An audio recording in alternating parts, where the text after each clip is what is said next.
కానీ ఎంత మిస్ అవుతున్నారు కేసీఆర్ గారిని ప్రజలు అనేది వాళ్ళ మీరు ఎక్కడ సోషల్ మీడియాలో చూసినా మీకు కనబడుతుంది.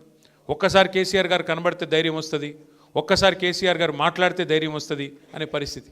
ఎందుకు గుర్తొస్తున్నారు కేసీఆర్ అంటే ఆయన చేసిన పనులు, ఆయన చేసిన మంచి. ఒక్కటి గుర్తుపెట్టుకోండి, ఇప్పుడు తమ్ముడు ఒక మాట అన్నాడు కార్తిక్. కేసీఆర్ గారు ప్రభుత్వంలో 2014లో ఆనాడు బాధ్యత తీసుకున్నప్పుడు ఈ రాష్ట్రంలో భూముల విలువ ఎంత, ఆయన దిగిపోయినాడు 2023 డిసెంబర్లో మరి మన సంపద ఎంత, భూముల విలువ ఎంత. ఆనాడు ఒక్కొక్క చోట, నేను హైదరాబాద్ గురించి మాట్లాడలేదు, ఎక్కడో ఆదిలాబాద్ కావచ్చు, అలంపూర్ కావచ్చు, కోదాడ కావచ్చు, నారాయణఖేడ్ కావచ్చు, మారుమూల ప్రాంతాలు కావచ్చు, అక్కడ కూడా 5 లక్షల రూపాయల విలువ ఉన్న ఎకరం ఉన్న పొలం కేసీఆర్ వచ్చిన తర్వాత కరెంట్ ఇచ్చి, నీళ్ళిచ్చి, వ్యవసాయం బాగయి అద్భుతమైన పథకాలు తీసుకొస్తే 5 లక్షల ఎకరం ఉన్న పొలం దాదాపు 50 లక్షలైంది, 25 లక్షలైంది, 30 లక్షలైంది. ప్రజల సంపద పెరిగింది. ఏమైంది దానివల్ల? సంపద పెరిగితే ధైర్యం వచ్చింది. ఒక 4 ఎకరాలు ఉంటే ఒక పెద్ద మనిషికి, ఒక రైతుకి నాకు ₹1 కోటి ఉన్నట్టుగా ఫీల్ అయ్యిండు.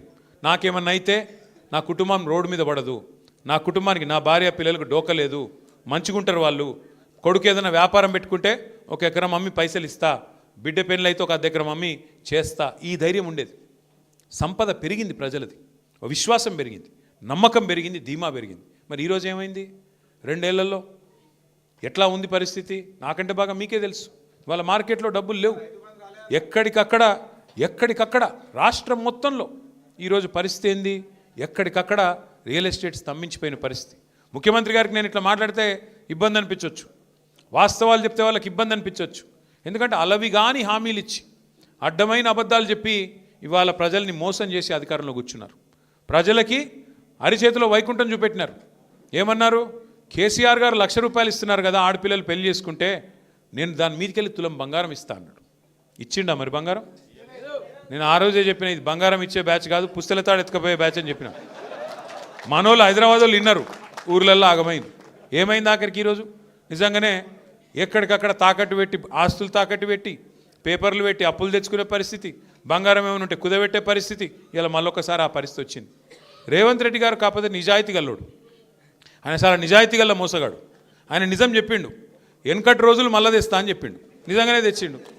వెనకటి రోజులలో ఎట్లుండే, మళ్ళీ కరెంటు కోతలు, మళ్ళీ యూరియా కోసం లైన్లు, మళ్ళా రోడ్డు మీద దొమ్మీలు, అవన్నీ మళ్ళీ వచ్చినాయి. ఆయన నిజాయితీగానే చెప్పిండు. ఇంకోటి ఆయన ఏం చెప్పిండు మీకు యాదికుండాలా? పాపం ప్రజలు మోసగాళ్ళనే నమ్ముతారు, మోసం చేసేటోళ్ళనే నమ్ముతారు అని చెప్పిండు. నిజంగానే మోసం చేసిండు. 6 గ్యారంటీలోని గారడీ చేసిండు. 6 గ్యారంటీలు మా రాహుల్ గాంధీ చెప్తున్నాడు, మా సోనియా గాంధీ చెప్తున్నది అని రాహుల్ గాంధీ మీద ఒట్టు పెట్టిండు, సోనియా గాంధీ మీద ఒట్టు పెట్టిండు, దేవుళ్ళ మీద ఒట్టు పెట్టిండు. ఆఖరికి ఇంతమంది మీద ఒట్లు పెడితే నిజంగానే జనం నమ్మిండ్రు. ఏమన్నాడు కేసీఆర్ గారు? అయితే ముసలవ్వకి ఇస్తున్నాడు, లేదా ముసలి అయ్యకి ఇస్తున్నాడు 2000 పెన్షన్, నేను ఇద్దరికి ఇస్తా, 4000 పెన్షన్ ఇస్తా, డబల్ ఇస్తా, ఇద్దరికి ఇస్తా అన్నాడు. ఆఖరికి ఆ ముసలోళ్ళకు కూడా మోసం చేసి 4000 పెన్షన్ దేవుడెరుగు, ఆ 2000 పెన్షన్ కూడా 2 నెలలకు కొట్టిండు అవకాశంటోడు. ఇక రైతు బంధు తమ్ముడు ఎవరు అంటున్నాడు పక్క నుంచి. భారతదేశంలో స్వాతంత్రం వచ్చిన తర్వాత రైతు దగ్గరికి వెళ్ళి తీసుకున్నోడే తప్ప, తీసుకున్న ప్రభుత్వమే తప్ప ఇచ్చినవాడెవడు లేడు. మొట్టమొదటిసారి 73,000 కోట్ల రూపాయలు రైతుల ఖాతాల్లో, 70 లక్షల మంది రైతుల ఖాతాల్లో వేసిన నాయకుడు కేసీఆర్. నేను ఇంకొక మాట కూడా ఇక్కడ చెప్తా. చాలాసార్లు నేను చూస్తూ ఉంటాను, ఈ అగ్రవర్ణాలు, సోకాళ్ళ అగ్రవర్ణాలు కొన్ని ఉంటాయి. రెడ్డిలంటే, బ్రాహ్మలంటే, వైశ్యులంటే, వెలమలంటే, కమ్మాస్ అంటే, రాజులంటే ఉంటారు. తెలంగాణలో 5-6 కులాలు ఉంటాయి. వాళ్ళు ఎప్పుడు గులుగుతూ ఉంటారు, మాకేం ఒరిగింది ప్రభుత్వం నుంచి, మాకేమొచ్చింది, మాకేమైనా వచ్చిందా ప్రభుత్వం నుంచి అని మాట్లాడుతుంటారు. నిజంగా ఫస్ట్ టైం అగ్రవర్ణాల్లో ఉండే పేదవాళ్ళకు కూడా, అగ్రవర్ణాల్లో ఉండే వ్యవసాయదారులకు కూడా ఏదన్నా ప్రభుత్వం ఇప్పటిదాకా మేలు చేసింది అంటే అది కేవలం కేసీఆర్ గారు రైతు బంధు లాంటి పథకం ద్వారా మొట్టమొదటిసారి మేలు జరిగింది. బీసీ, ఎస్సీ, ఎస్టీ అన్ని వర్గాలతో పాటు పేదలు ఏ వర్గంలో ఉన్నా వారికి మేలు చేయాలనే సంకల్పం కేసీఆర్ గారిది. అట్లాంటిది రైతు బంధు కేసీఆర్ పెడితే టింగుమని నాటేసే కాలానికి డబ్బులు పడేది, ఫోన్లు టింగుమని మోగుతుండేది. మరి ఈరోజు ముఖ్యమంత్రి గారు డైలాగులు కొట్టినారు, 10,000 ఏందయ్యా 15,000 ఇస్తా అన్నాడు. కేసీఆర్ గారు 2 పంటలకు ఇస్తే నేను 3 పంటలకు ఇస్తా అన్నాడు. కేసీఆర్ గారు భూ యజమానులకు ఇస్తున్నాడు, నేను కౌలు రైతులకు కూడా ఇస్తా అన్నాడు. రైతు కూలీలకు కూడా డబ్బులు ఇస్తా అన్నాడు. ఇలా రాష్ట్రంలో ఉండే రైతన్నలు ఆలోచించాలి. ఎవరినైతే నమ్మి మీరు ఓటేసినారో వచ్చిందా 15,000? వచ్చిందా రైతు బంధు? రాలేదు. కౌలుదారులకు వచ్చిందా రైతు బంధు? రైతు కూలీలకు వచ్చిందా ఆత్మీయ భరోసా? రాలేదు. ఏమన్నంటే ముఖ్యమంత్రి ఒకటే నేర్చుకున్నాడు. 4,000 పెన్షన్ ఏంది, 2,000 పెన్షన్ చేసి 4,000 చేస్తానో కదా ఏది అంటే ఆయనకు వచ్చింది ఒకటే ఒక్క భాష. ఇంగ్లీషు రాదు, తెలుగు రాదు, హిందీ రాదు, బూతులు వచ్చు. కేవలం బూతుల భాష. పోనీ తెలుగు అన్న చక్కగా వస్తుందా అంటే తెలుగు కూడా చక్కగా రాదు, బూతులు మాత్రం వచ్చు. నువ్వు గట్టిగా అడిగినావు అనుకో, ఏమైనా 4,000 పెన్షన్ అంటే నీ లాగులో తొండలు ఇడుస్తా.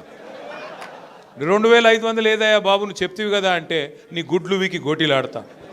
రైతు బంధు ఇస్తా అంటివి కదా ఏమైందా స్వామి అంటే నీ పేగులు తీసి మెడలు వేసుకుంటా. ఇంకో డైలాగ్ నేర్చుకున్నాడు, పండబెట్టి తొక్కుతా. నిజంగానే పండబెట్టి తొక్కుతున్నాడు, కరెక్టే. ఎవరిని తొక్కుతున్నాడు? మొత్తం రియల్ ఎస్టేట్ను వండబెట్టిండు, మొత్తం మీ రంగారెడ్డిలోని తొక్కుతున్నాడు. ఇది వాస్తవం. రియల్ ఎస్టేట్ను పండబెట్టిండు, తొక్కుడు తొక్కుతున్నాడు 2 ఏళ్ళకెళ్ళి.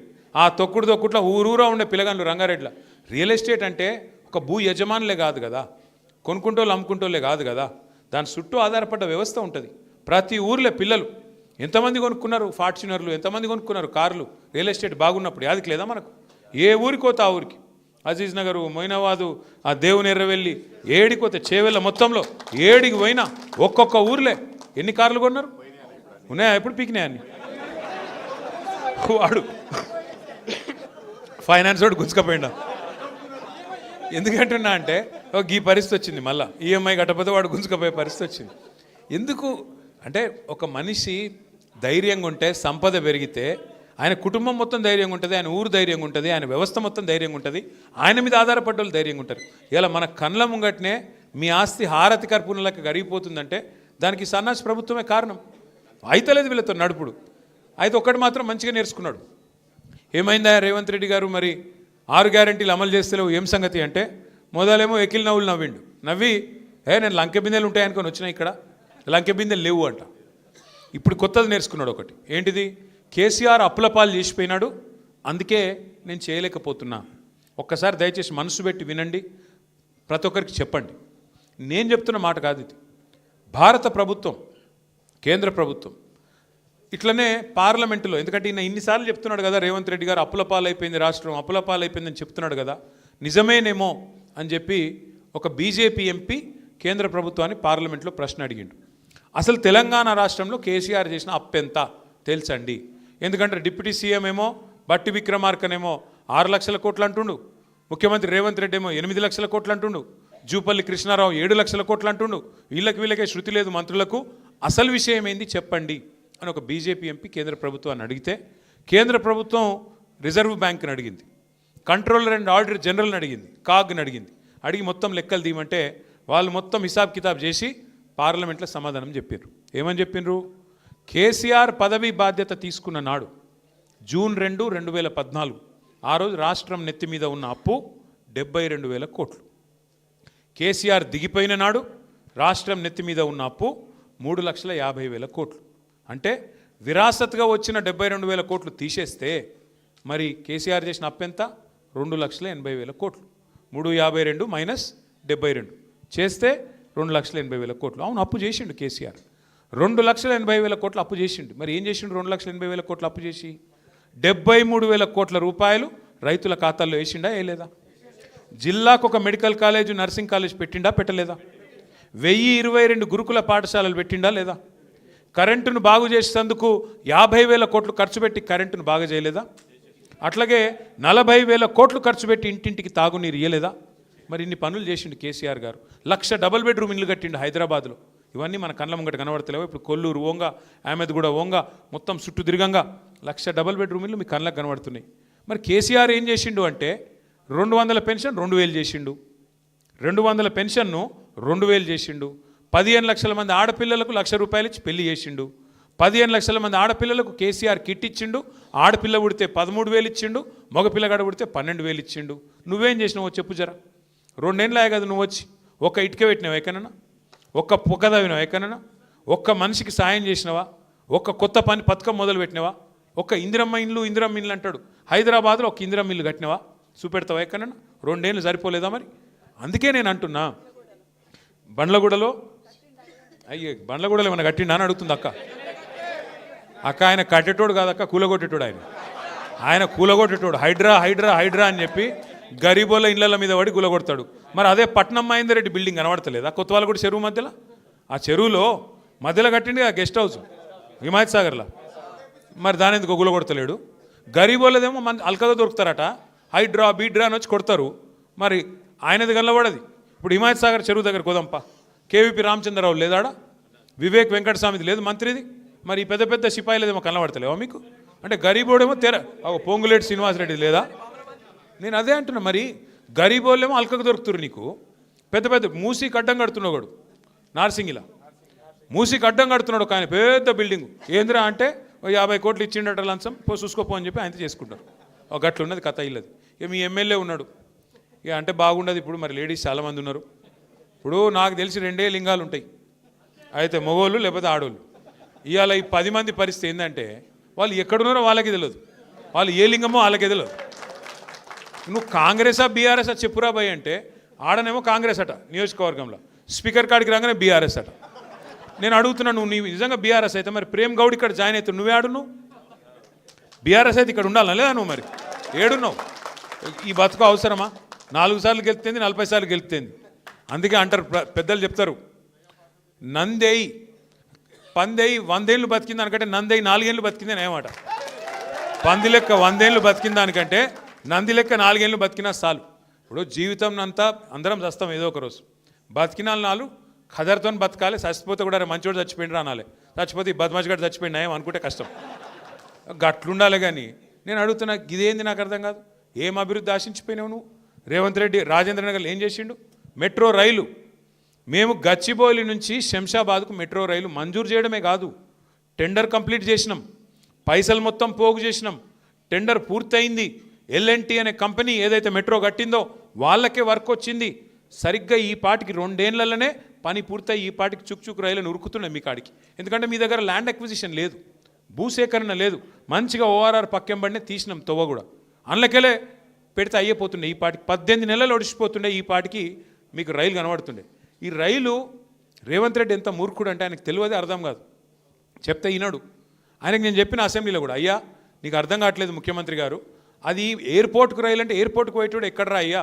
మధ్యలో నరసింగ్ ఉంటుంది, బద్వేలు ఉంటుంది, మధ్యలో బండ్లగూడు ఉంటుంది, ఆడ ఉండేటోళ్ళు ఉంటారు, ఎక్కేటోళ్ళు దిగేటోళ్ళు ఇటు వచ్చేటోళ్ళు పోయేటోళ్ళు వాళ్ళు కూడా ఎక్కుతారా నాయన? ఓన్లీ ఎయిర్పోర్ట్కి పోయి ఎయిర్పోర్ట్కి వెళ్ళి వచ్చేటోళ్ళు రారు అని చెప్తే మేమే బెబ్బెబ్బే తెలియదు పీకదు. అంటే ఇంత అన్యాయమా? రాజేంద్ర నగర్ నియోజకవర్గం బాగుపడుతుందంటే నీకెందుకు బాధ? ఆయనకి ఎవడో చెప్పిండంట రేవంత్ రెడ్డికి, నా భూములు ఉన్నాయంట అందుకోసం నేను రైలు వేసుకున్నా అంట. ఏం చెప్పాలి ఇంక ఆయన గట్లా ఆలోచిస్తే? దయచేసి నేను మిమ్మల్ని మీకు రిక్వెస్ట్ చేసేది మీ అందరికి కూడా, మనము ఆలోచించుకోవాల్సింది ఒకటే. ఇవాళ పదవులు వస్తాయి పోతాయి, అధికారం కూడా వస్తుంది పోతుంది. అధికారం ఎవరికి శాశ్వతం కాదు. కానీ అధికారంలో ఉన్నప్పుడు ఏం చేసినాం అనేది ప్రజలు గుర్తుపెట్టుకుంటారు. ఇవాళ ప్రజలు కేసీఆర్ గారిని గుర్తు చేసుకుంటున్నారు అంటే, రాజశేఖర రెడ్డి గారిని గుర్తు చేసుకుంటున్నారు అంటే, చంద్రబాబు నాయుడుని గుర్తు చేసుకుంటున్నారు అంటే, ఆ రోజు వాళ్ళు చేసిన పనులు ఇంకా కొన్ని కనబడుతున్నాయి కాబట్టి యాద్ చేసుకుంటున్నారు. నేను రేవంత్ రెడ్డికి చెప్తా ఉన్నా, ఇంకా 3 ఏళ్ళు నీకు పదవి ఉన్నది, ఏమైనా ప్రజలు గుర్తు చేసుకునే మంచి పనులు చేయి, లేకపోతే నేను ఇదివరకు చెప్పినా మళ్ళీ చెప్తున్నా. అప్పుడప్పుడు అంటుంటాడు రేవంత్ రెడ్డి గారు నన్ను, నువ్వు అయ్య పేరు చెప్పుకొని బతుకుతున్నావు అంటాడు. నేను చెప్పిన అవును, మా అయ్య పేరు కేసీఆర్, మా అయ్య గొప్పోడు, రానే రాదనుకున్న తెలంగాణను తెచ్చిన మొగోడు మొనగాడు కేసీఆర్. నేను బరాబర్ చెప్పుకుంటా, తప్పేందుకు అవుతుంది అది? నువ్వు కూడా మంచి పనులు చేయి, నువ్వు కూడా మంచి పనులు చేస్తే నీ మనమడు చెప్పుకుంటాడు రేపటి రోజున. లేకపోతే నువ్వు ఇవే పనులు చేసుకుంటా పోతే చీ మా తాత మంచోడు కాదు నేను ఆయన పేరు చెప్పా అంటాడు. ఒక అట్లా అవుతుంది నీ బతుకు. అందుకే ఇంకా 3 ఏళ్ళు ఉన్నది, చేసిన మోసం సాలు, పాలన మీద దృష్టి పెట్టు, 6 గ్యారెంటీల అమలు మీద దృష్టి పెట్టు. మహిళలకు చెప్పినావు 2500 ఇస్తాను ఇయ్యు, ముసలోళ్ళకి చెప్పినావు 4000 ఇస్తాను ఇయ్యి, స్కూటీలు అన్నావు, విద్యా భరోసా కార్డులు అన్నావు, ఫీజులు ఇస్తా అన్నావు, 12500 ఫీజు రీయింబర్స్మెంట్ బాకీ పెట్టినావు. మంచి పనులు చేయి. పిల్లగాళ్ళు దిల్సుఖ్ నగర్లో లొల్లి పెడుతున్నారు, అశోక్ నగర్లో లొల్లి పెడుతున్నారు. నిన్న మొన్న రాహుల్ గాంధీ వచ్చి చెప్పిపోయిండు, 2 ఉద్యోగాలు ఊడగొట్టురు మీరు, కేసీఆర్ది కేటీఆర్ది 2 లక్షల ఉద్యోగాలు ఇస్తా మొదటి సంవత్సరం అని చెప్పిండు. మరి 2 ఏళ్ళు అయిపోయాయి, ఎక్కడ నీ 2 లక్షల ఉద్యోగాలు అని చెప్పి పిల్లలు దిల్సుఖ్ నగర్లో అశోక్ నగర్లో గడబడి చేస్తూ ఉన్నారు. చేతనైతే గా పని చేయి, ఆ పిల్లలను పిలుచుకో. నిన్న పోయిండు అక్కడెక్కడనో ఆడ ఏంటది ఆర్టీసీ ఎక్స్ రోడ్లో ఏదో బట్టల షాప్ ఓపెనింగ్కి పిలిచిరట పోయిండు. ఏదో మాలు పోయిండు. పోతుంటే నేను అడుగుతున్నా, మరి ఇంతపాటి నువ్వు చెప్తున్నావు కదా రేవంత్ రెడ్డి గారు నేను 70,000 ఉద్యోగాలు ఇచ్చినా అని, మరి మధ్యలో ఒక్క నిమిషం అశోక్ నగర్లో ఛాయ్ తాగిపోయినట్టు ఆ పిల్లగాళ్ళ అక్కడికి పోయి ఆడ పోయి కూర్చొని ఏం తమ్మి మరి 70,000 ఉద్యోగాలు ఇచ్చినా ఎందుకు లొల్లి పెడుతుర్రా తమ్మి మీరు మాట్లాడే ధైర్యం లేదా?